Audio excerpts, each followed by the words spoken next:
On my wedding day, my son and daughter-in-law mocked my new husband right in front of 400 guests. They said he wasn't a stepfather. They called him trash.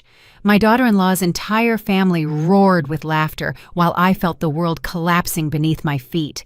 I stood up, shaking with fury, and threw every single one of them out of the reception.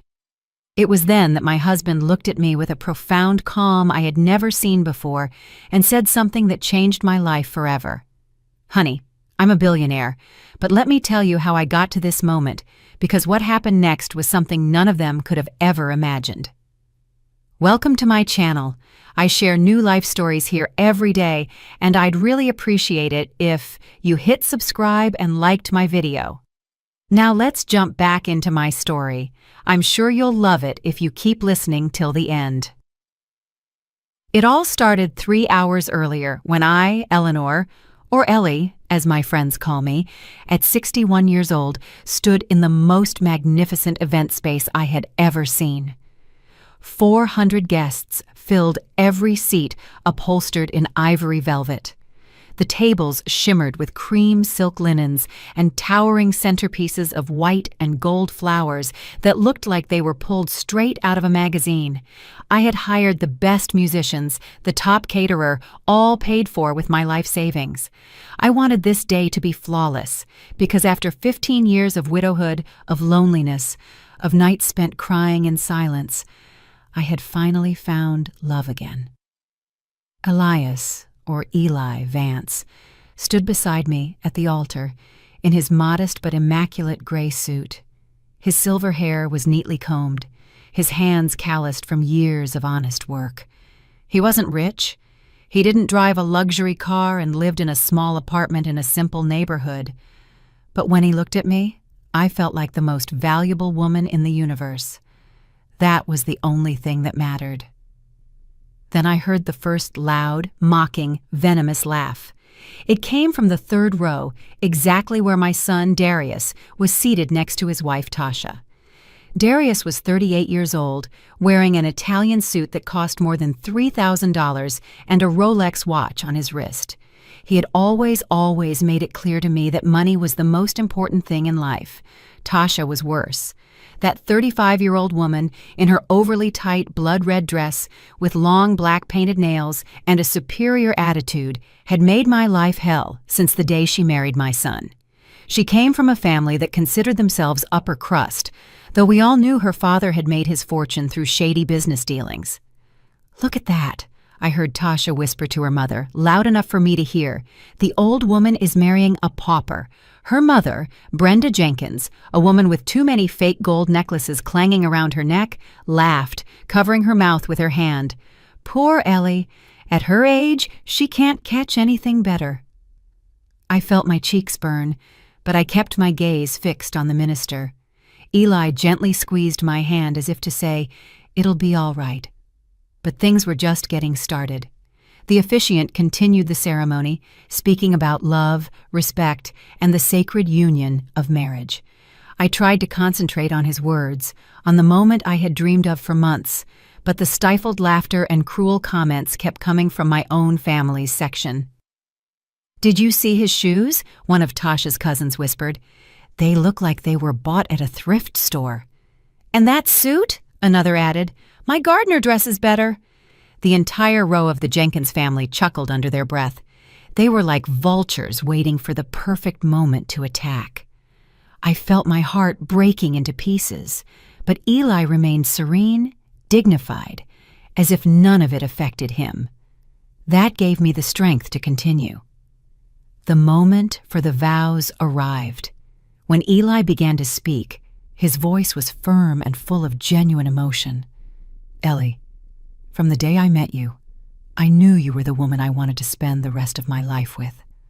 I don't have material wealth to offer you, but I give you my whole heart, my eternal loyalty, and my promise to make you happy every day I have left." A few people in the audience sighed, moved. I had tears in my eyes, but then I heard Darius let out a loud, sarcastic laugh that echoed through the ballroom. "This is pathetic," my son said out loud without any shame. He stood up with his champagne glass in his hand, swaying slightly. He'd been drinking before the ceremony. Seriously, Mom, this is the man you chose? This miserable old man? The room fell into absolute silence. 400 people held their breath. The minister stopped speaking and looked at me with concern. Eli squeezed my hand harder, but his expression remained tranquil, almost compassionate. "Darius, please," I tried to say, but my voice came out broken, humiliated.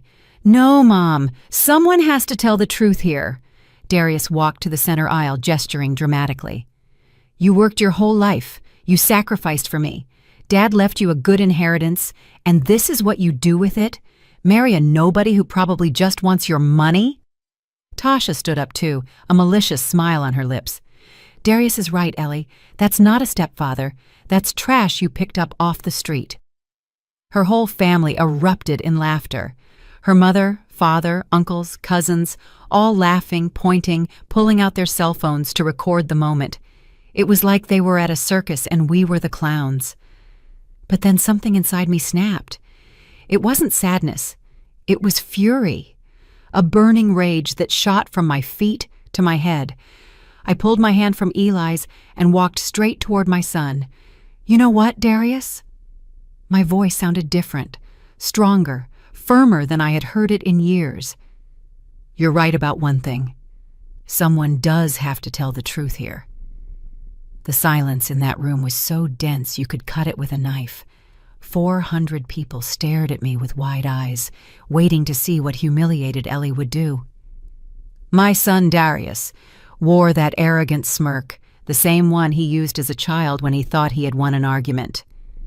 Tasha stood beside him, arms crossed, with that look of superiority I hated so much. Her entire family continued to snicker, enjoying the spectacle as if it were the most entertaining thing they'd seen in years.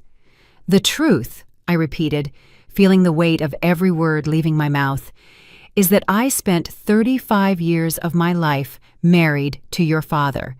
35 years where I worked 12-hour days cleaning other people's homes so you could go to the best schools. 35 years where I broke my back, wrecked my hands, and sacrificed my health and youth to give you everything you needed." Darius blinked, and for a second I saw a flicker of discomfort in his eyes, but he quickly covered it up by taking another sip of his champagne. "Your father was a good man," I continued, feeling tears beginning to well up, but refusing to let them fall. "But when he died 15 years ago, he left me alone, completely alone. Do you know how many times I came to your house asking to spend time with me?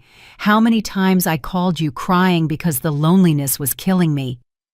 "Mom, don't make a scene," Darius said, but his voice sounded less sure now. "A scene?" I laughed, but it was a bitter, painful laugh. "A scene is being alone every Christmas because you were too busy with Tasha's family. A scene is spending my 61st, 60th, 59th birthdays completely by myself because you couldn't even be bothered to send a text." Some people in the audience began to murmur. I could see looks of disapproval aimed at my son. But Tasha wasn't going to stay quiet. "Oh, please," she spat, stepping forward, her heels clicking against the marble floor. "Always the victim, aren't you, Ellie? Always complaining, always needing attention. You know what? Darius has his own life. He can't be babysitting you like you're a child." "Babysitting me?" I whispered, feeling something inside me begin to shatter. I didn't ask to be babysat. I just asked for a little love, a little respect, a little of the affection I gave him his whole life. Eli was still standing by the altar, watching the scene with a serene but alert expression. He didn't intervene. He didn't stop me. He was simply there, giving me the space to say what I had held inside for so many years. "And now," my voice trembled but remained strong, "now that I've finally found someone who makes me feel alive again, someone who treats me with dignity and respect, you come here to destroy it? You, my own son, come here to humiliate me in front of everyone? Because that man is a gold digger," Darius yelled, pointing at Eli with contempt. "Look at him. Look closely. He dresses like a bum. He lives in a dumpy apartment. He probably doesn't even have a bank account, and I'm supposed to be happy my mother is marrying that?" Tasha's family clapped and shouted in support. "Exactly," yelled Tasha's father, Larry Jenkins, a heavy man whose greasy mustache seemed to hang over his cheap cigar smell. "That miserable old man just wants your mother's money. It's obvious. You should be grateful Darius is worried about you," Tasha's mother Brenda added, shaking her multiple gold bracelets ostentatiously. "He's just protecting your assets." "My assets?" The words left my mouth like venom. "Since when did you care about my assets, Darius? Since when did you care about anything other than your own benefit?" "That's not fair," he protested, his face turning red. "Not fair? Let me tell you what's not fair. It wasn't fair that when I needed $1,000 for surgery 3 years ago, you told me you had no money, but 2 weeks later, you bought that Rolex you're wearing. It wasn't fair that when I asked to borrow $5,000 to repair my house, you made me sign a document with interest, as if I were a stranger. It isn't fair that every time I asked for help, you treated me like a bother, like a burden." The murmurs in the audience grew louder. I could see some people nodding their heads, others looking at Darius with critical eyes. My friends, the few I had invited, had tears in their eyes. Vivian Lewis, my best friend for 30 years, was openly crying. But Tasha wasn't finished. That woman never knew when to shut up. "You know what's really going on here, Ellie," she said, walking toward me with that superior attitude that made my blood boil. "You're desperate. You're old, you're alone, and you grabbed the first man who paid you any attention. It's pathetic. It's embarrassing. And frankly, my whole family is here as witnesses to the worst decision you've ever made." Her family roared in approval. The cousins, the uncles, even the friends they had brought, all laughing, all mocking. Some were recording with their phones, capturing every second of my humiliation to share later on social media. I could imagine the captions, "Crazy old lady marries a beggar," or "The most pathetic wedding of the year." I felt something inside me finally break. It wasn't sadness, it wasn't pain, it was determination, a strength I didn't know I possessed. I turned and walked to Eli, who was still standing by the altar with that inexplicable calm. I took his hand and looked him in the eyes. "Are you sure you want to marry me?" I asked in a low voice. "Because my family is a mess, and they clearly don't deserve to be here." Eli smiled. It was a small smile, but there was something in it, something I couldn't quite decipher. "Ellie, my love, I've never been surer of anything in my life, and you are right. There are people here who don't deserve to witness this moment." I turned back to the 400 guests. Most of them were good people, true friends, colleagues, neighbors who cared about me. But there was a specific group that had turned the most important day of my life into a nightmare. "Darius," I said, and my voice resonated through the room with an authority I had never used with my son. "You, Tasha, and your entire family, out of my wedding, out of my life." The silence that followed was deafening. Darius stared at me as if I had slapped him. "What?" he stammered. "Mom, you can't be serious." "I've never been more serious in my life. I want you to leave now." Tasha let out a hysterical laugh. "You're throwing us out? Your own family?" "Not my family," I replied coldly. "You and your parasites, yes. You have 5 minutes to leave this room, or I'll call security." Darius looked at me as if he couldn't believe what he was hearing. His face went from shock to indignation in seconds. "You're throwing me out of your wedding? Your only son?" "Yes," I replied without hesitating for a second. "I'm throwing out you, your wife, and all those vipers you brought with you." Tasha stepped forward, her index finger pointing at me menacingly. Her black nails looked like claws ready to strike. "You can't do this, you stupid old woman. You have no right." "I have every right in the world. This is my wedding. I paid every cent for this event. I hired this venue. I paid for the food. I hired the musicians, and I have every right to decide who stays and who goes. And you are definitely going." Tasha's father, Larry, got up from his seat, his belly hanging over his belt. "Who do you think you are talking to us like that? My family has influence in this city. We can ruin you." "Ruin me then," I said, feeling a boldness I didn't know existed inside me. "You've already ruined the most important day of my life. What more can you do to me?" Tasha's mother, Brenda, also stood up, making all her gold bracelets clank scandalously. "This is an insult! A total lack of respect! We came all the way here to support this ridiculous marriage, and this is how you repay us?" "Support?" I laughed bitterly. "You call mocking my husband, calling him trash, and humiliating him in front of everyone support? That's not support. That's pure cruelty." One of Tasha's cousins, a young guy with too much hair gel, shouted from his table, "Your husband is trash! We all know it. Just look at him. He looks like a bum you picked up off the street." Several members of their family laughed and applauded. They were enjoying this. They were truly enjoying tearing me down on my own special day. Eli finally spoke. His voice was calm, almost gentle. But there was a tone of firmness I had never heard from him before. "Young man, you don't know me. You know nothing about me, and yet you feel entitled to insult me. What does that say about you?" The cousin immediately fell silent, as if something in Eli's voice had disarmed him. But Darius wasn't going to give up so easily. He approached me. His breath smelled of alcohol, and his face was red with fury. "Mom, if you throw us out now, if you do this, you'll never see me again. You'll never see your grandkids again, I swear to God." Those words hit me like a punch to the gut. My grandchildren, Miles, 6 years old, and Chloe, 4. I love them with all my heart. The thought of never seeing them again was devastating. But then I looked at Eli. I looked at this man who had treated me with more respect and dignity in 6 months of dating than my own son had in the last 15 years, and I knew I had to choose. I had to choose my own happiness for once in my life. "If that is your decision, Darius," I said, and my voice cracked a little, but I didn't stop, "then so be it. I will not let you manipulate me anymore.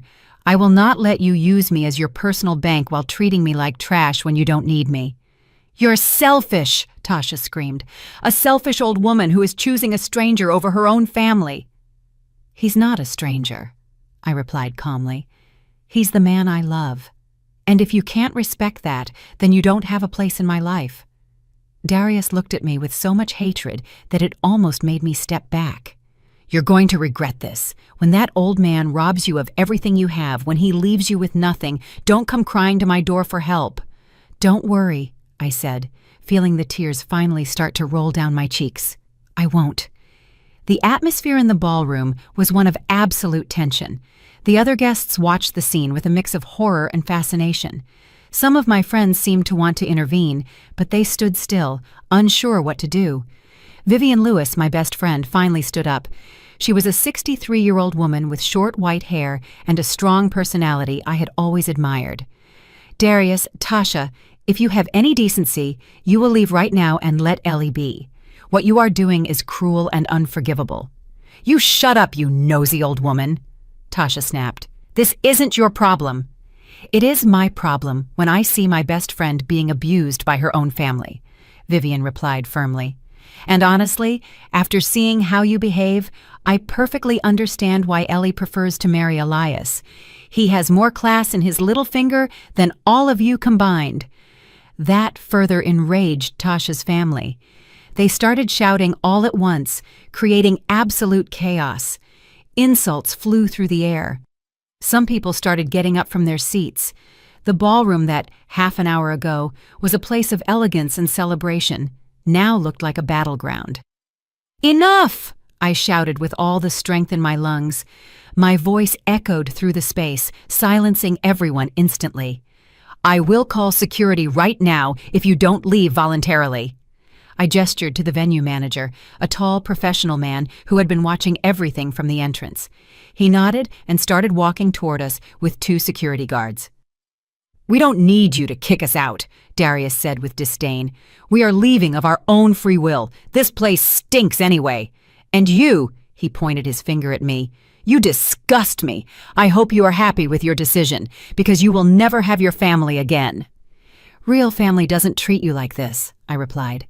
And I felt Eli move closer and take my hand, giving me strength. Tasha grabbed her designer bag, the same one I had helped her buy last year when she borrowed $3,000 she never paid back. "Let's get out of here. This wedding is a bad joke anyway." One by one, Tasha's entire family started getting up from their seats. There were about 20 people in total. They gathered their belongings with exaggerated movements, making as much noise as possible, making sure their exit was as dramatic as their behavior throughout the ceremony.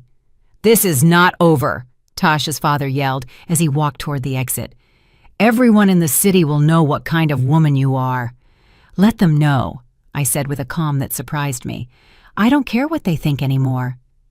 As the procession of toxic people left the room, some even pushing chairs and throwing napkins on the floor as a final act of rebellion, the rest of the guests remained in absolute silence. It was as if everyone was holding their breath, waiting to see what would happen next. Darius was the last to leave. He stopped at the door, looked at me one last time, and said, "Goodbye, Mom. I hope your new life with that loser is worth losing your only son." And he left. The door closed behind him with a final sound that resonated in my heart like a definitive slam. I stood there in the middle of the ballroom trembling. I had just kicked my son out of my wedding. I had just potentially broken my relationship with him forever. I had just lost access to my grandchildren, the only innocent creatures in this whole horrible situation. Tears fell freely down my face. My makeup was ruined. My champagne-colored dress had tear stains. The happiest day of my life had turned into an absolute nightmare. Then I felt Eli's arms wrap around me. He hugged me with such tenderness, with such strength, that for a moment I felt everything would be all right. "I am so sorry, sweetheart," I whispered against his chest. "I ruined everything. I ruined our wedding." "You didn't ruin anything," he said softly, stroking my hair. "You did the right thing, the brave thing, and I'm very proud of you." We stayed like that for a moment, embraced in the middle of the chaos that remained. The other guests slowly began to applaud, first Vivian, then other friends, until the whole room was clapping. It wasn't applause for celebration, it was applause for support, for solidarity. Eli gently separated from me and took my hands. He looked me in the eyes with an intensity I had never seen before. "Ellie, my love, there's something I need to tell you." "What is it?" I asked, wiping my tears. He took a deep breath, as if he were about to reveal something momentous. "I'm not who you think I am." My heart stopped for a second. What did that mean? After everything that had just happened, now he had a secret too? "Eli, what are you saying?" My voice trembled. He smiled, but it was a strange smile, sad and happy at the same time. "Honey, I'm a billionaire." I stared at him as if he had spoken in a foreign language. The words had come out of his mouth, they had reached my ears, but my brain refused to process them. "What did you say?" "I am a billionaire, Ellie," Eli repeated with absolute calm. "I have over $2 billion in assets, properties in a dozen countries, companies, investments, everything." I felt my legs begin to fail. Vivian rushed toward me and held my arm. "Ellie, breathe, breathe, friend." But I couldn't breathe, I couldn't think. Everything that had happened in the last hour, the humiliation, the pain, kicking out my own son, and now this. "I don't understand. I don't understand anything. You live in a small apartment, you drive an old car, your clothes." "It's all a conscious choice," Eli said, and his voice was so gentle that it made me want to cry again. After my first wife passed away 8 years ago, after seeing how everyone around me only wanted my money, I decided to live simply. I wanted to find someone who would love me for who I am, not for what I have. The room was in complete silence. Everyone listened to every word with absolute attention. This was more dramatic than any soap opera they had ever seen. "That's why you wear those clothes?" I whispered, beginning to understand. "That's why you live in that place? That's why you never let me pay when we went out?" "Exactly," he nodded, "and I found exactly what I was looking for. I found you, Ellie, a genuine, kind-hearted woman who treated me with respect and affection, even when you thought I had nothing to offer except my love." Tears returned to my eyes, but this time they were different. They weren't tears of pain or humiliation. They were tears of something I couldn't yet name. "Why are you telling me now? Why here, after all this?" Eli looked toward the door where Darius and Tasha had left minutes before. "Because I wanted you to see who they really are. I wanted you to see their true character when they thought I was nothing, and I wanted you to make your own decision about them before knowing the truth about me." "My God," I whispered, covering my face with my hands. My son just insulted and humiliated a billionaire."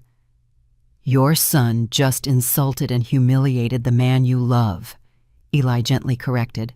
"The money shouldn't change that." He was right.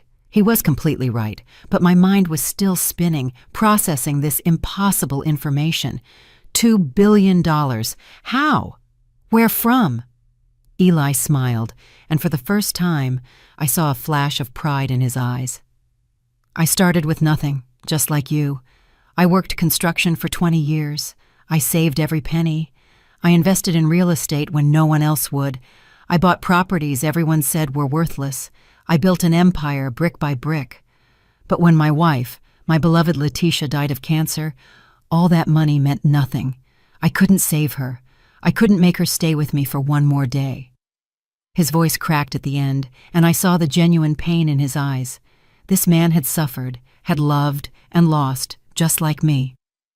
"After her death," he continued, "everyone around me changed. My friends only called when they needed money. The women who pursued me only saw dollars. My own in-laws tried to sue me for the inheritance. I realized that money had poisoned all my relationships, so I decided to disappear from the radar. I maintained my businesses, but I completely changed my lifestyle." Vivian was still by my side, supporting me, but even she was slack-jawed, listening to this story. "Meeting you, Ellie." Eli took my hands in his. "It was like coming back to life. You treated me with dignity. You listened to me when I spoke. You laughed at my bad jokes. You cooked me your home-cooked meals. You invited me into your house without caring that my clothes were old or my car was rusty. You loved me for who I am." I don't know what to say," I stammered. My world had been completely turned upside down in less than 2 hours. "You don't have to say anything right now," he said, tenderly caressing my cheek. "I know it's a lot to process. I know all this is overwhelming, but I wanted you to know.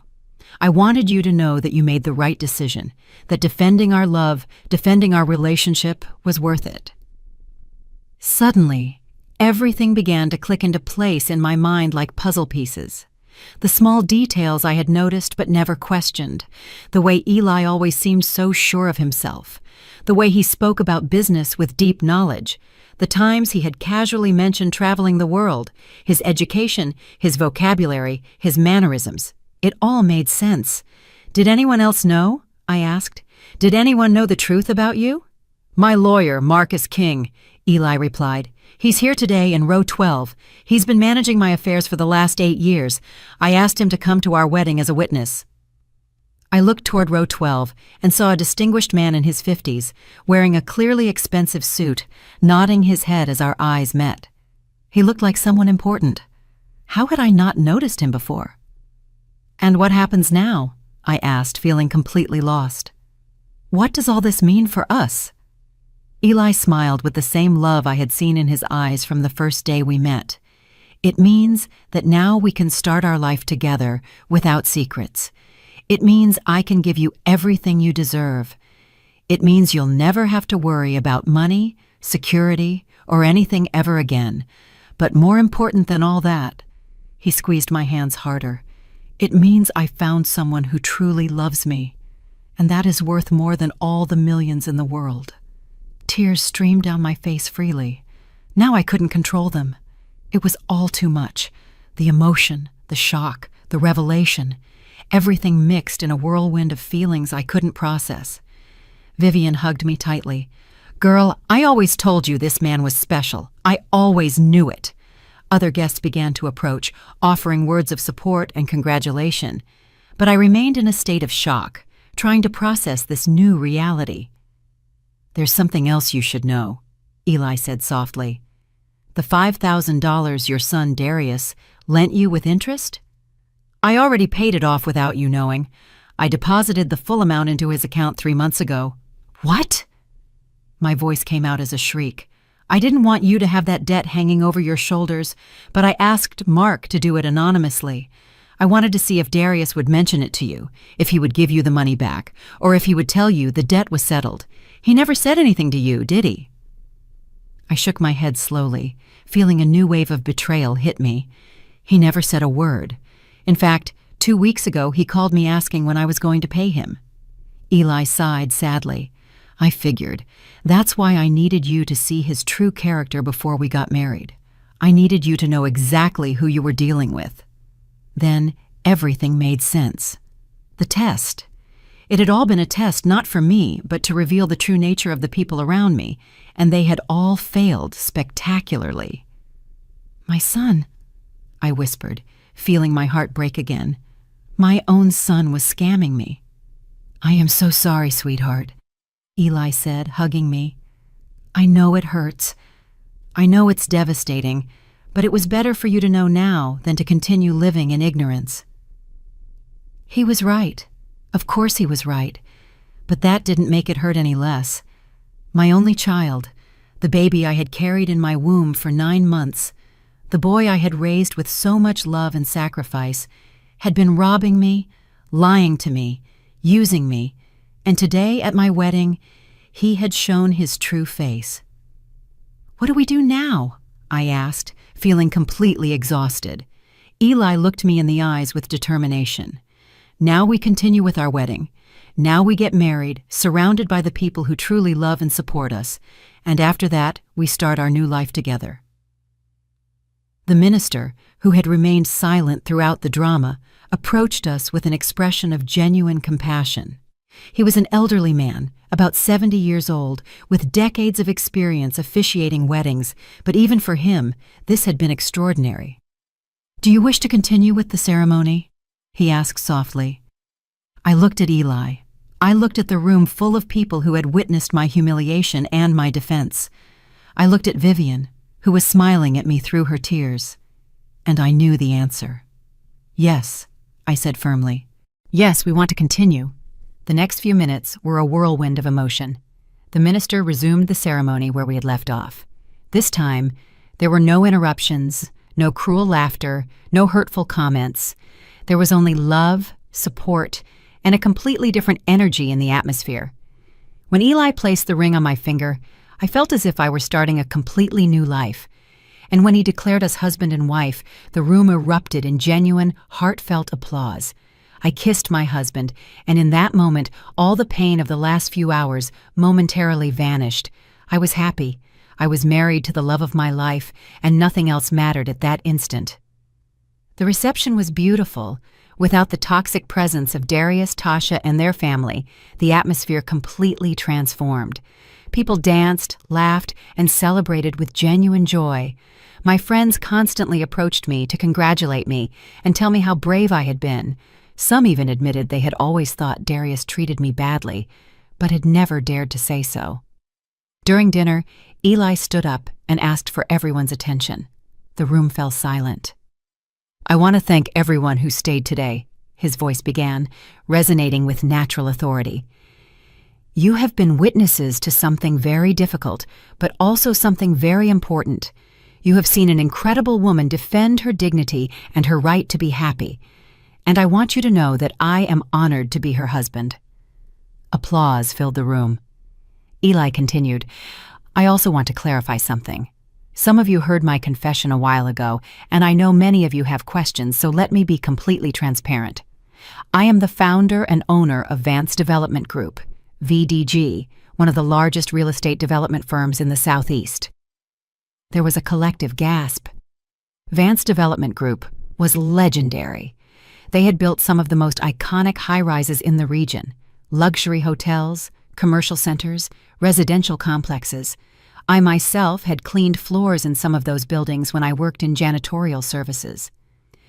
"The reason I never mentioned it," Eli continued, "is because after losing my first wife, I realized that money attracted the wrong kind of people. I wanted to find true love, not self-interest, and I found it in Ellie. This woman loved me when she thought I was a simple retired laborer. She gave me her heart without expecting anything in return, and that, my friends, is priceless." He took my hand and raised me so I stood beside him. So now, I want to promise her, in front of all of you, that I will dedicate the rest of my life to making her happy, to giving her everything she deserves, and to protecting her from anyone who tries to harm her. The ovation was deafening. Vivian was openly weeping. Other friends hugged each other, moved. It was as if everyone shared my happiness in a deep, genuine way. But in the midst of all that joy, my mind kept returning to one image, Darius's face as he left the room, the rage, the contempt, the absolute certainty that I was making the biggest mistake of my life. And I wondered what he was thinking now. Had he heard the rumors about who Eli really was? Did he know he had insulted and humiliated a billionaire? As if Eli could read my thoughts, he leaned toward me during the dance and whispered, "I know you're thinking about him. It's normal. He's your son." "I can't help it," I admitted. "Despite everything he did, he's still my son, and it hurts. It hurts so much." "I know, sweetheart, and I don't expect that to change overnight, but I want you to know something. The fact that he's your son doesn't give him the right to abuse you. Family love shouldn't include abuse, manipulation, or humiliation." He was right. I knew it in my heart, but a mother's heart is complicated. You can know your child has hurt you deeply and still love them. You can recognize their toxicity and still miss them. It's a painful contradiction only mothers fully understand. The party continued into the late hours of the night. We danced, ate cake, and toasted with champagne that cost more than I used to earn in a month cleaning houses. It was all surreal. This morning, I had woken up as Ellie, the 61-year-old woman who had worked hard all her life to survive. Now, I was going to sleep as Ellie Vance, the wife of a billionaire. When we finally retired to the bridal suite Eli had reserved at the city's most luxurious hotel, I felt overwhelmed by everything. The room was larger than my entire apartment. It had floor-to-ceiling windows overlooking the entire illuminated city, a massive bed with sheets that probably cost thousands of dollars, and a marble bathroom with a tub that looked like a small pool. "Are you all right?" Eli asked, taking off his jacket. I sat on the edge of the bed, still wearing my champagne-colored dress. "Honestly, I don't know. I feel like I'm in a dream, or maybe a nightmare, or both at the same time." Eli sat beside me and took my hand. "I know it's a lot to process. Everything changed in a matter of hours. But I want you to know something very important, Ellie. Nothing between us has changed. I'm still the same man you met 6 months ago. The same man who fell in love with your laugh, your kindness, your strength. Money is just money. It doesn't define who I am." "But it changes everything," I whispered. "It changes absolutely everything." "It doesn't have to," he insisted. "We can continue to live simply if that's what you want. Or we can enjoy some comforts. You decide. This is our life now, our decision." I looked into his eyes and saw the same tenderness I had always seen, the same gentleness, the same love. And I realized he was right. The money hadn't changed him. He was still Eli, my Eli. "I want to ask you something," I said after a moment of silence. "Why me? Of all the women you could have chosen, why did you choose a 61-year-old widow with a problematic son and a complicated life?" Eli smiled, and it was that smile that made my heart melt. "Do you remember the day we met?" I nodded. It had been at the local farmer's market. I was buying vegetables, trying to find the cheapest ones. He was in the same aisle, and our carts had accidentally bumped. "You apologized about 5 times, Eli recalled with a smile. "And then, when you saw a tomato had fallen out of my cart and rolled under a shelf, you knelt down to pick it up. You knelt down on your bad knee that always bothers you just to retrieve my tomato. And when I handed it back to me and I thanked you, you smiled at me with such warmth, such genuine kindness, that I knew in that moment you were special." I didn't remember that detail about the tomato. It had been such a small, insignificant gesture. "Afterward," he continued, "we started running into each other regularly at the market, always on Thursday mornings. And every time I saw you, I learned something new about you. Your patience with the vendors, your generosity toward the children selling sweets on the street, the way you greeted everyone with respect, no matter who they were. I saw your soul, Ellie, and I fell in love with it." Tears started falling down my cheeks again. It seemed I hadn't stopped crying all day. "So, yes," Eli said, wiping my tears with his thumbs. "Of all the women I could have chosen, I chose you. Because you are real, because you are good, because you make me feel alive again." We kissed, and in that kiss was a promise of a future together, no matter what challenges came. But even in that perfect moment, in that luxurious room, with my new husband beside me, a part of me couldn't stop thinking about Darius, how he would react when he learned the complete truth, whether we could ever repair our relationship, and whether I truly wanted to try after everything he had done. I woke up the next morning in that enormous bed, wrapped in sheets that felt like clouds. For a moment I thought it had all been a dream, the wedding, the humiliation, Eli's revelation. But then I turned my head and saw him sleeping peacefully beside me, and I knew it was all real. Everything had happened. My life had changed forever in a matter of 24 hours. I got up carefully not to wake him and walked to the giant windows. The city stretched out below us, bathed in the golden light of dawn. From this height, everything seemed so small, so insignificant, and I wondered if that was how Eli saw the world from his position of power and wealth. "Good morning, my love," I heard his voice behind me. I turned and saw him sitting up in bed, his hair tousled, a gentle smile on his face. "Good morning," I replied, feeling a mixture of happiness and anxiety. I couldn't sleep anymore. "It's understandable. Yesterday was intense." He got up and walked toward me, wrapping me in a hug from behind. "What are you thinking about?" "Everything," I admitted. "Darius, what happened? What comes next?" Eli kissed my head gently. "I have something to show you, something I think will help you better understand who I am and what our new life together means." Half an hour later, we were in a private helicopter. A helicopter. Never in my life had I imagined I would be flying in one. Eli handled the controls with the ease of someone who had done it 1,000 times before.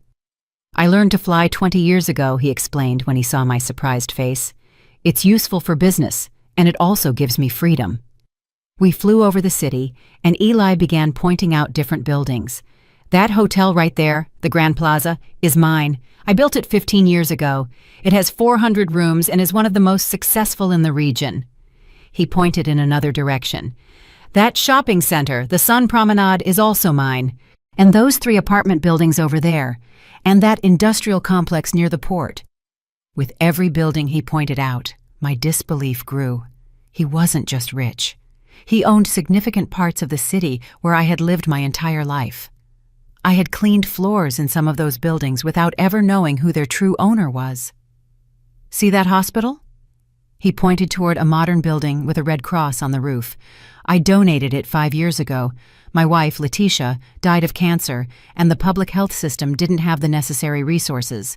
So I built an entire hospital dedicated to free oncological treatment for low-income people." That information hit me like a punch. "Free?" "Completely free," he confirmed. "No one should die because they can't afford their treatment. Letitia had access to the best doctors in the world, and still we couldn't save her. But at least I can help others who don't even have that opportunity." I started seeing Eli in a completely different light. He wasn't just a rich man. He was a man who used his wealth to do good, to help others, to build something meaningful. "I also have foundations," he continued, as we landed on the rooftop of an impressive building, the headquarters of Vance Development Group. One for educational scholarships, another for social housing, and one for entrepreneurs who need seed capital but can't access bank loans. We got off the helicopter and entered the building. The offices were elegant, but not ostentatious. Employees were working in bright, open spaces. Everyone greeted Eli with genuine respect, not the servile fear I had seen in other places where bosses were dreaded. "I want to introduce you to someone," Eli said, guiding me toward a large office on the top floor. Inside was Marcus King, the lawyer he had mentioned at the wedding. He was a distinguished man in his 50s with silver hair and an imposing presence. "Mrs. Hayes," he greeted me with a slight bow. "It is an honor to finally meet you properly.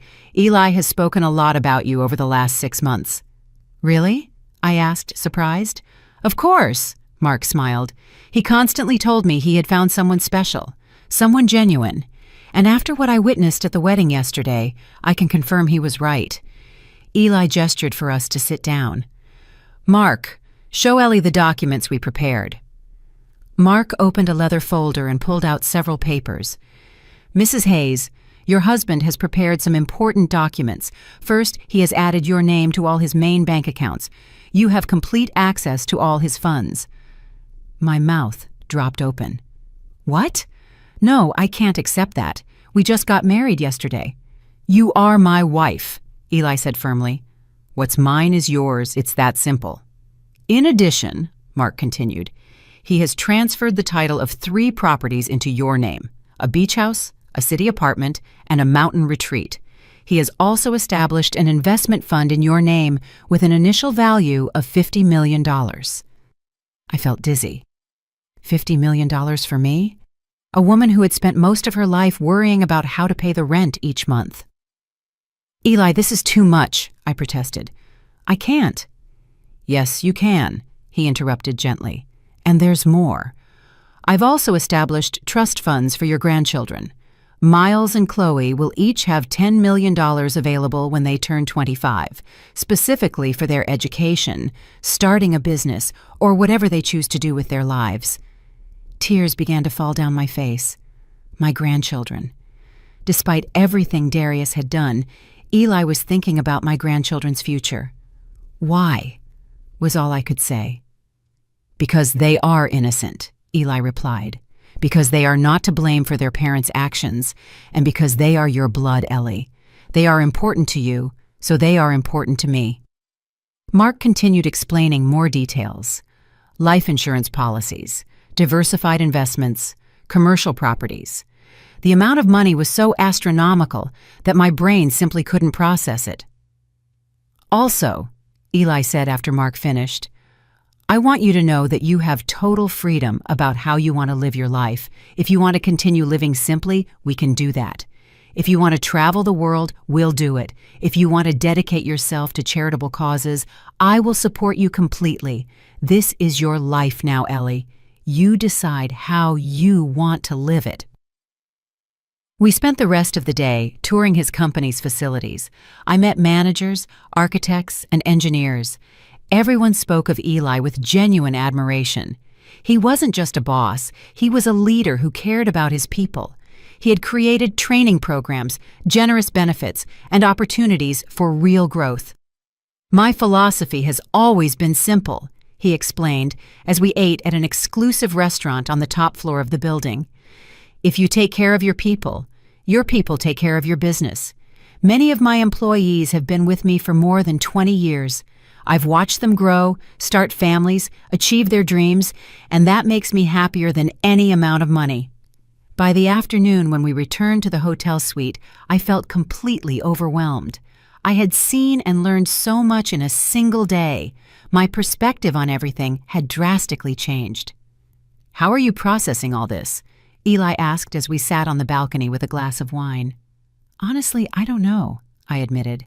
"Part of me still feels like I'm going to wake up, and it will all be a dream. Another part of me feels guilty." "Guilty? Why?" "Because while I was struggling to survive, cleaning floors in buildings that were yours, you had all this power, all this wealth. It feels, I don't know, disproportionate." Eli nodded thoughtfully. "I understand that feeling. Inequality in the world is brutal and unfair. That's why I do what I do. The foundations, the hospital, the housing programs. I try to use my privilege to create opportunities for others. But you're right, it will never be enough. I can never fully compensate for the injustice of the system." "And Darius?" I asked, finally voicing the question that had been circling in my mind all day. "What about him?" Eli sighed. "Mark has been monitoring the situation. Apparently, your son and Tasha are having some serious financial problems. They've been living beyond their means for years. They have massive debts. And now, after what happened yesterday, some of his business partners are distancing themselves from them. How do you know all that? I asked, surprised. Because I asked for an investigation, Eli admitted. Not to harm them, but to understand the complete situation. And what we discovered is worrying, Ellie. Your son is on the verge of bankruptcy. He owes money to a lot of dangerous people. I felt my stomach clench. How bad is the situation? Very bad. He owes close to $2 million between bank loans, credit cards, and failed investments, and some of his creditors are not exactly patient or legal. My heart sank. Despite everything Darius had done to me, he was still my son. The thought of him being in danger terrified me. $2 million? I repeated, feeling panic begin to set in. How is it possible for him to owe that much money? Eli took my hand. According to Mark's investigation, Darius invested in several fraudulent businesses. He bought shares in shell companies. He borrowed money at loan shark rates to maintain his lavish lifestyle, and Tasha didn't help. She spends as if money were unlimited, designer bags, jewelry, trips to Europe, all on credit cards that are already maxed out. I covered my face with my hands. My God, and here I am with access to millions while my son is sinking in debt. Ellie, look at me.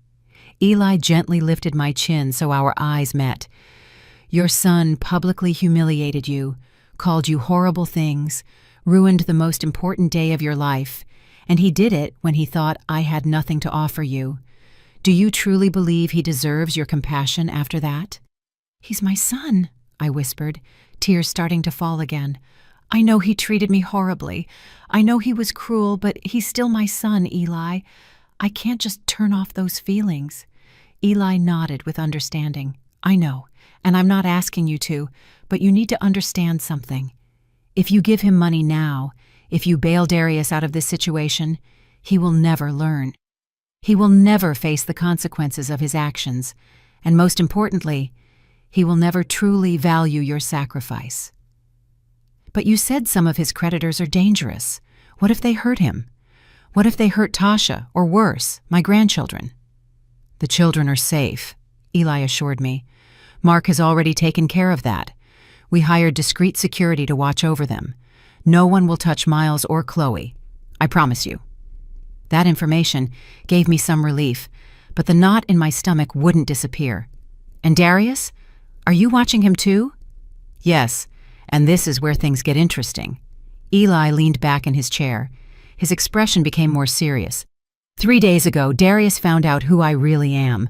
A business partner of his showed him a Forbes article featuring me on the list of the richest men in the Southeast. My heart stopped. And what did he do? At first, he didn't believe it. He thought it was a coincidence of names, but then he looked up photos and recognized me. Since then, he has tried to contact me 12 times, calls, texts, emails, all through my company's official channels. And what did you do? Nothing. I ignored every attempt, but Mark saved all the messages. Do you want to hear what he said? I wasn't sure I wanted to know, but I nodded anyway. Eli pulled out his phone and started reading. First message. Mr. Elias Vance, I sincerely regret the misunderstanding at the wedding. I was unaware of who you were. Please allow me to explain. He paused and looked at me. Notice how he says he regrets the misunderstanding, not his actions, as if the problem was simply that he didn't know I was rich. He continued reading. Second message. Mr. Vance, this is Darius, Ellie's son. I urgently need to speak with you about a business matter. I have a proposal that could be mutually beneficial. Eli let out a bitter laugh. He doesn't even mention his mother. He goes straight to asking for business favors. Third message. He kept reading. This one was sent yesterday evening. Mr. Vance, I am going through a complicated financial situation. As your wife's son, I hoped we could speak as family. I am sure we can reach an agreement that benefits everyone, especially Mom. I felt nauseated. He's using my name to manipulate you. Exactly. And there's more. Message number 7. Mr. Vance, I know I made mistakes at the wedding. I was drunk and wasn't thinking clearly. But I am Ellie's only son. The grandchildren she adores are my children. Do you really want to break that family relationship? I can make her happy if you help me resolve my current problems. That's emotional blackmail, I said, feeling rage begin to replace worry. Absolutely. And the most recent message, sent this morning. Elias, I need $500,000 by the end of the week, or I will be in serious trouble. As my mother's husband, you have a moral obligation to help her family. I promise to pay it all back with interest. I trust in your understanding. I remained silent for a long moment, processing everything I had just heard. My son hadn't called to apologize to me. He hadn't tried to repair our relationship. He hadn't shown an ounce of genuine repentance. He only wanted money. He was only trying to use my marriage to solve his own financial problems. What are you planning to do? I finally asked. The question is, what do you want me to do? Eli replied, You are his mother. You are my wife. This decision affects you as much as it affects me. I stood up and walked to the edge of the balcony, looking at the city stretching out below us. Somewhere down there, my son was desperate, scared, probably planning his next move. Part of me, that maternal part that never disappears, no matter how much you're hurt, wanted to rush and save him. I wanted to give him the money and solve all his problems. But another part of me, the part that had been humiliated in front of 400 people, the part that had been used and manipulated for years, the part that had finally found the strength to defend her dignity, knew that would be a mistake. Don't give him the money, I said finally, my voice firmer than I expected. Not yet, not like this. Eli approached me and hugged me from behind. Are you sure? No, I admitted, but I know it's the right thing to do. If we bail him out now, without real consequences for his actions, we will only be enabling his behavior. He needs to hit rock bottom.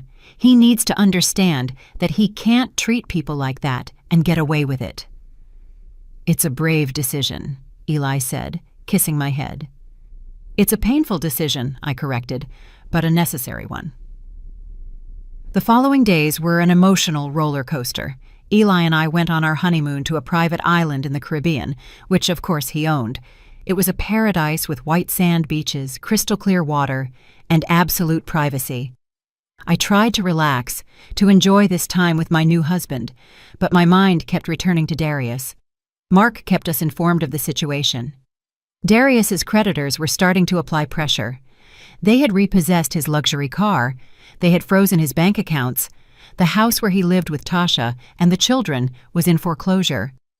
And Tasha? I asked during one of the video call updates.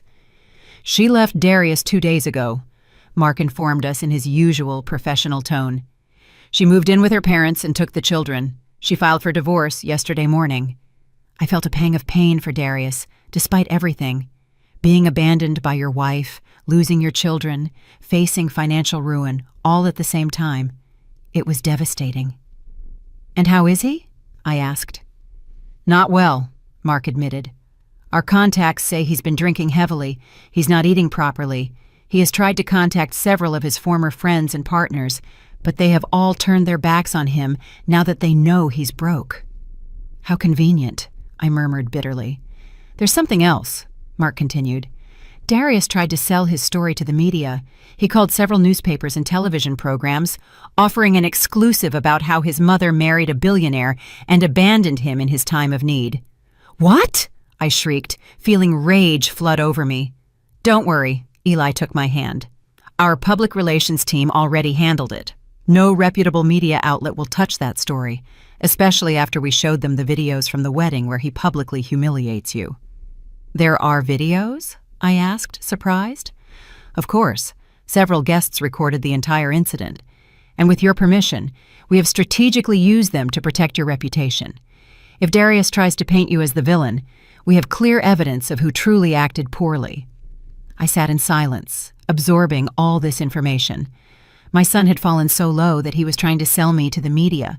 He was trying to use my happiness, my new life, as a way to make money and play the victim. I think, I said slowly, that I need to see him. Eli looked at me with concern. Are you sure that's a good idea? No, but I have to do it. I need to look him in the eyes and tell him exactly how I feel. I need that closure.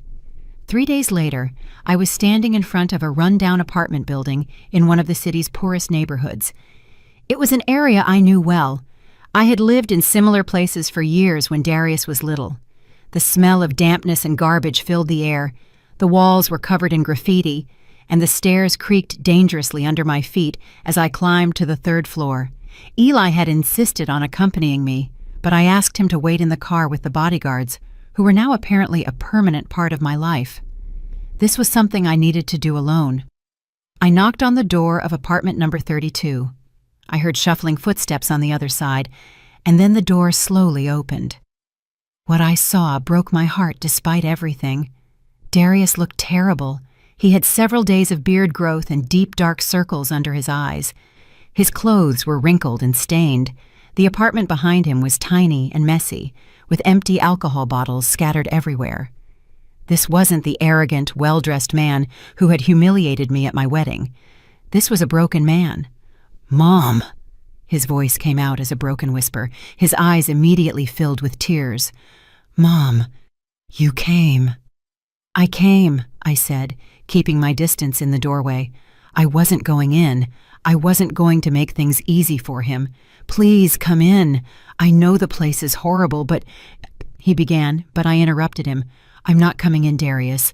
I came to tell you a few things, and then I'm leaving." His face fell. "Mom, please, I need to talk to you. I need to explain. Everything has been a nightmare. Tasha left me. She took the kids. I lost everything." "And what did you expect?" My voice sounded harsher than I intended, but there was so much accumulated pain I couldn't hold it back. "Did you expect that after publicly humiliating me? After calling my husband trash? After trying to ruin the most important day of my life? Everything would just stay the same?" "I was drunk." He tried to excuse himself. "I didn't know what I was saying. If I had known who Eli really was—" "There it is," I interrupted, feeling the rage surge in my chest. "There's the truth. If you had known Eli was a billionaire, you would have treated me differently. If you had known he had money, you would have respected him. But because you thought he was poor, that he was worthless, you felt you had the right to treat us like trash." "No, Mom, it's not like that," he stammered. But we both knew it was exactly like that. "Yes, it is, Darius. And that tells me everything I need to know about who you really are. You didn't love me. You didn't respect my happiness. You only cared about the money. You only cared about how my marriage affected you." "Please."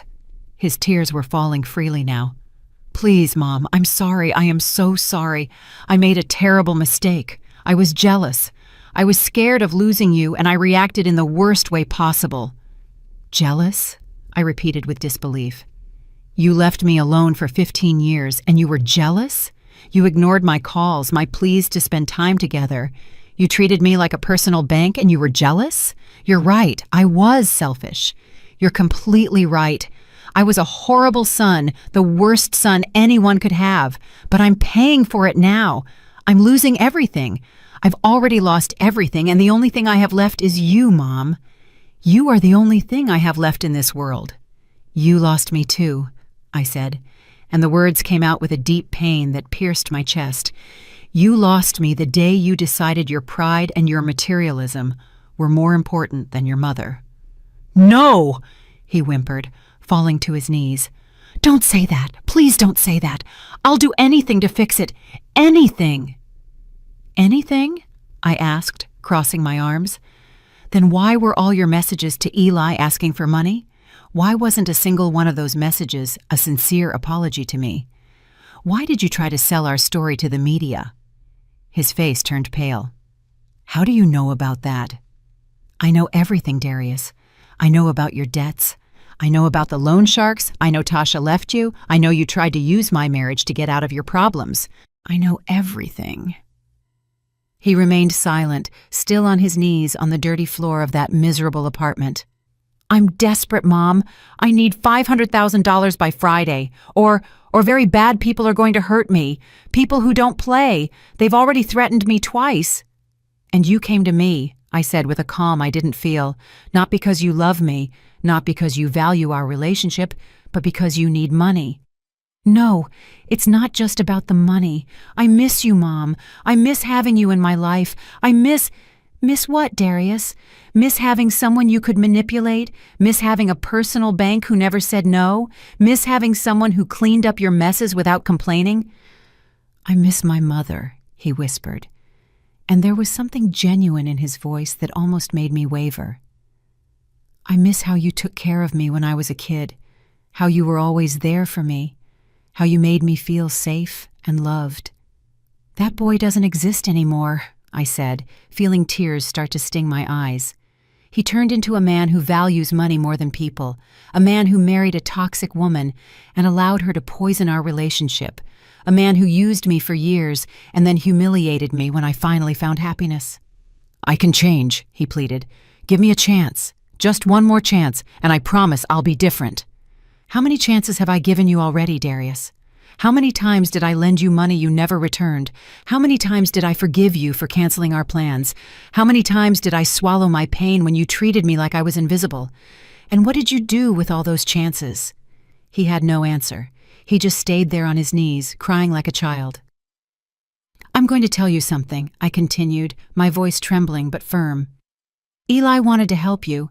When he found out about your financial problems, his first instinct was to pay for everything. $500,000 is nothing to him.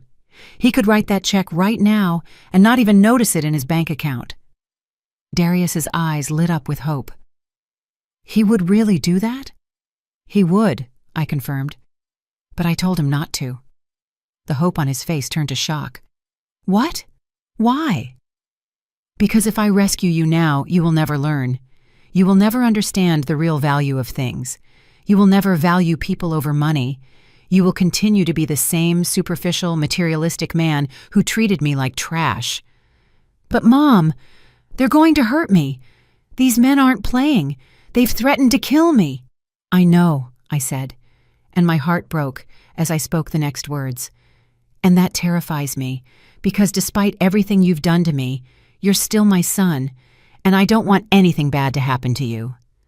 But I also can't continue to be your eternal savior.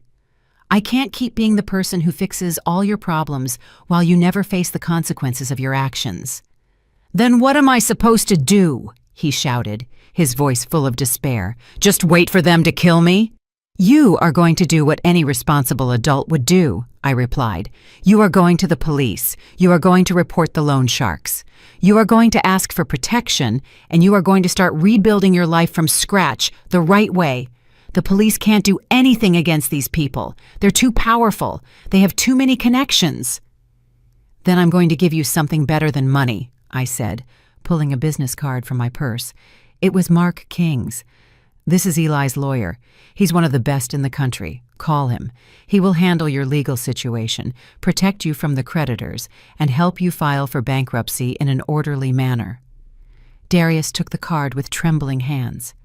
And after that, what? After I'm safe, will you come back into my life? That depends on you, I replied.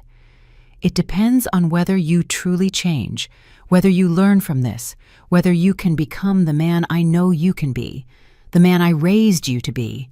And my children, can I at least see them? Can they know their grandmother again? That question hit me hard. Miles and Chloe. I had missed them every day since the wedding. I will talk to Tasha, I promised, but she doesn't owe me anything. If she decides she doesn't want me to see the children for now, I'll have to respect that decision. She hates you, Darius said bitterly. She says all this is your fault, that if you hadn't married that old man, none of this would have happened. Of course she says that, I replied, unsurprised, because taking responsibility would mean admitting that her unsustainable lifestyle contributed to this situation. I turned to leave, but then Darius called out one last time. Mom, wait, just tell me one thing. Will you ever be able to forgive me? I stopped in the hallway and looked at him over my shoulder. I don't know, Darius. Honestly, I don't know. But I can tell you this. I want to be able to. I want to believe my son is still in there, underneath all that pride and materialism. So, prove it to me. Prove you're worth it.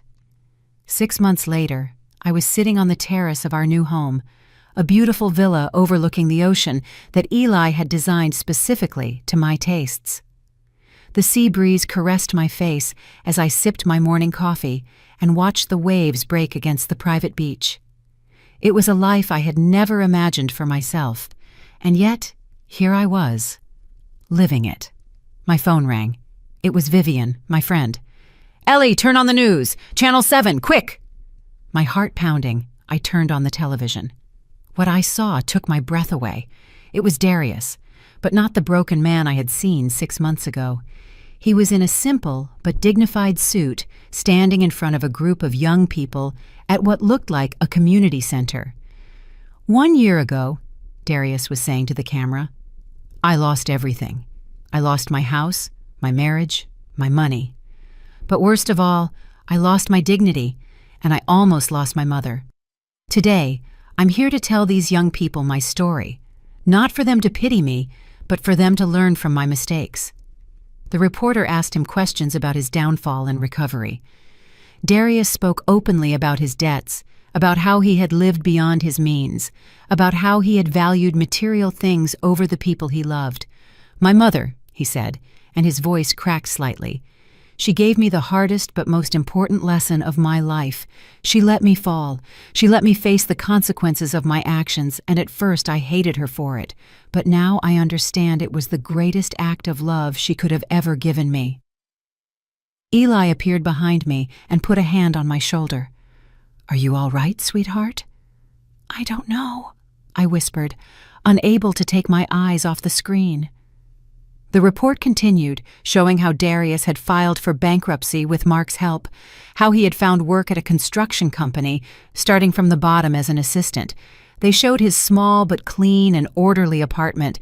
They showed how he now gave talks at schools and community centers about financial literacy and the consequences of materialism. "And his relationship with his mother?" the reporter asked. Darius looked down. "We are working on that slowly.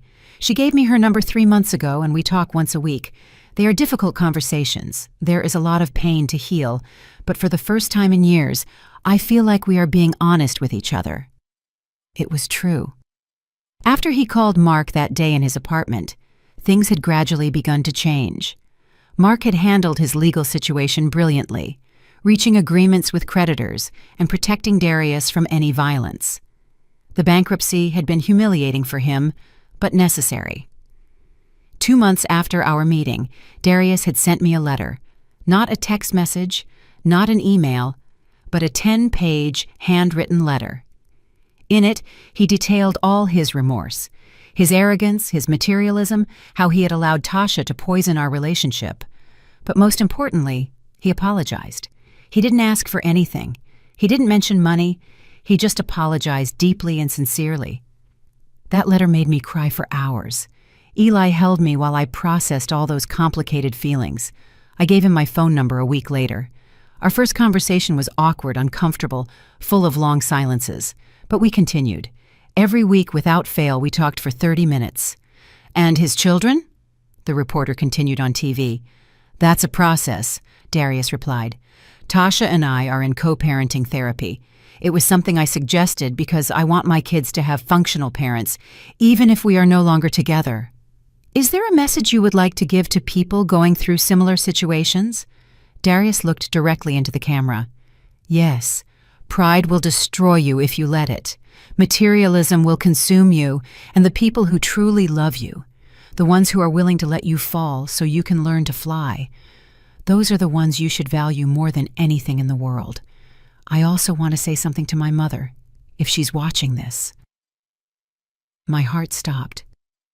"Mom," Darius said with tears in his eyes, "I know you're probably watching this. I want you to know that every day I am working on being the man you deserved as a son. Every day I try to be better. I don't expect you to forgive me tomorrow or next year or ever if you don't want to. But I want you to know that I understand now. I understand everything, and I love you. I have always loved you, even when I was too stupid and arrogant to show it." Tears streamed down my face uncontrollably. Eli hugged me tightly. The following month, I received another surprise. Mark called me to inform me that Darius had paid back the money he owed, the $5,000 Eli had paid for me. He worked overtime for 4 months to gather the money, Mark explained. That night, I sent Darius a text message for the first time. Just 3 words. I'm proud of you. His response came 20 minutes later. That means more to me than any amount of money in the world. 2 weeks later, we met at a neutral coffee shop. It was awkward at first. There was so much to say and yet nothing to say. But slowly we began to talk. Would you like to meet the children again? I asked cautiously. Darius's eyes lit up. You would really do that? They are my grandchildren, I said simply. I never stopped loving them. The reunion with Miles and Chloe was one of the most emotional experiences of my life. Eli was wonderful with them. He taught them to swim in our pool, told them stories, and showed them that wealth doesn't make you better than anyone else. One day, as we watched the children play on the beach, Darius said to me, "Thank you for not giving up on me, Mom." Parents never give up on their children, I replied, but sometimes we have to let them fall so they can learn to fly. Eli and I established a foundation in honor of his first wife, Letitia. The Letitia Foundation helped elderly women who had been abandoned by their families. It was my idea, born from my own experience. One evening, exactly 1 year after our wedding, Eli and I renewed our vows. This time, it was a small ceremony at our home, only with the people who truly mattered. Darius was there with Miles and Chloe. When it came time for the vows, Eli took my hands and said, "A year ago, I promised you eternal love without you knowing who I really was. Today, I promise it to you again, now that you know everything." After the ceremony, Darius approached Eli. "Mr. Vance, I never properly apologized. You are a good man, and my mother is lucky to have found you." Eli extended his hand. "The past is the past, Darius. What matters is the man you are today." That night, lying in Eli's arms, I reflected on everything that had happened. A year ago, I had been humiliated on the most important day of my life, and now I had found not only love and security, but also purpose, dignity, and a peace I had never known before. "What are you thinking about?" Eli asked. "I'm thinking that my whole life changed forever," I replied, "and that I wouldn't change anything that happened." "Why not?" "Because it led me exactly where I needed to be. It taught me who I really was. It gave me the strength to defend myself, and it brought me to you." Eli kissed my forehead. "You are the strongest woman I know, Ellie." "No," I gently corrected him.